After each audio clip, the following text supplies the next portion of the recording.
Friends, today recipe టమాటా చట్నీ. టమాటా చట్నీ కావాల్సింది పుదీనా, కొత్తిమీర, మెంతులు, ఏలు, పచ్చిమిర్చి, ఎండుమిర్చి, ఆనియన్, టమాటా, అల్లం, వెల్లుల్లి. టమాటా చట్నీ చేసుకునే విధానం: కాగాక ధనియాలు, జీలకర్ర, మెంతులు, 3 and 4 పచ్చిమిర్చి వేసుకోవాలి.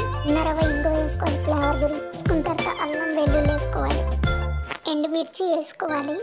ఎండుమిర్చి వేసాక ఆనియన్ వేసి కలపాలి. వేసుకున్న తర్వాత కొత్తిమీర వేయాలి. వేసాక పుదీనా వేయాలి. ఇవన్నీ కలపాలి. నెక్స్ట్ టమాటా వేసుకొని మిక్స్ చేయాలి. సరిపోయినంత సాల్ట్ వేసుకోవాలి. మిక్స్ చేయాలి. చిన్న రవ్వ పంచదార వేయాలి. చిన్న రవ్వ చింతపండు వేసి ఇవ్వాలి.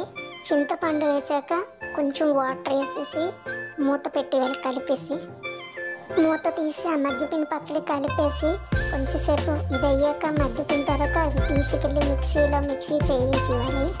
చేసాక ఒక బౌల్ వేసి ఇవ్వాలి. మరిన్ని అప్డేట్ కావాలని ఫ్రెండ్స్, సబ్స్క్రైబ్ లైక్ చేయండి, షేర్ చేయండి, సబ్స్క్రైబ్ కొట్టడం మర్చిపోకండి. Thank you.